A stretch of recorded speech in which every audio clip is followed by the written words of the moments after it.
La SNCF durcit les règles pour les bagages à partir d'aujourd'hui. Oui, voilà. Après la pédagogie, depuis la mi-février, c'est la fin de la tolérance pour la taille des bagages à la SNCF. Alors, il y a de nouvelles règles, là, vraiment, qui entrent précisément en vigueur aujourd'hui. C'est pour lutter, en fait, pour les abus de certains voyageurs, on va dire, un peu encombrants. Hein, parce que là, si on est au-delà de 2 valises et un sac, voilà. Un peu chargé. Voilà. À partir d'aujourd'hui, attention, vraiment, vous risquez une amende. Brigitte demande quelle est la taille limite des bagages, quel tarif pour les bagages supplémentaires. Eh bien, on va voir ça avec vous. Heureusement, vous êtes là. Fanny Wegscheider.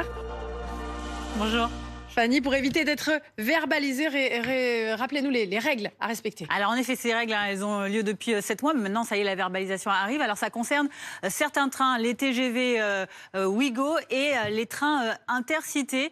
Eh bien là, la règle, c'est que vous n'avez droit qu'à 2 gros bagages par personne, plus un petit bagage. Les 2 gros bagages, ça peut être une valise, un sac, mais ils ne doivent pas dépasser ces dimensions. 70 cm par 90 par 50, voilà pour les 2 gros. Et pour le petit bagage, il doit être plus petit que 40 cm par 30 par 15 cm. Ça concerne les bagages généraux. Vous avez aussi le droit, vous le savez, de voyager avec des bagages un peu spéciaux. Et on va voir là aussi les gabarits maximaux qui sont donc autorisés. C'est du 90 cm par 130 cm par 50 cm que vous transportiez par exemple une poussette, une trottinette, un instrument de musique, des skis, une planche de surf, un snowboard ou encore un vélo.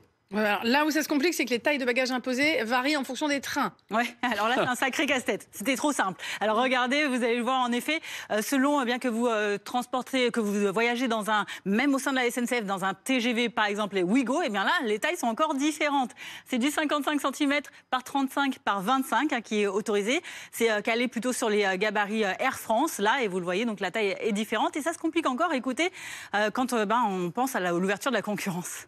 Oh là là. Autant les gens ont le réflexe dans l'avion, parce qu'on sait qu'à cause du poids c'est limité, autant dans le train les gens n'ont absolument pas le réflexe, sachant que Trenitalia, Renfe, Ouigo, Eurostar et SNCF TGV n'ont pas les mêmes règles. Donc comment voulez-vous que les gens s'y retrouvent ? Bon, alors, Fanny, Bon courage déjà à tous. Qu'est-ce que risquent donc les voyageurs qui ne respecteraient pas ces règles ? Il risque une amende de 50 € pour tout bagage jugé non conforme ou excédentaire. Et ça peut même monter jusqu'à 150 € en cas de bagage gênant ou dangereux. Évidemment, ces amendes, elles ne plaisent pas à tout le monde.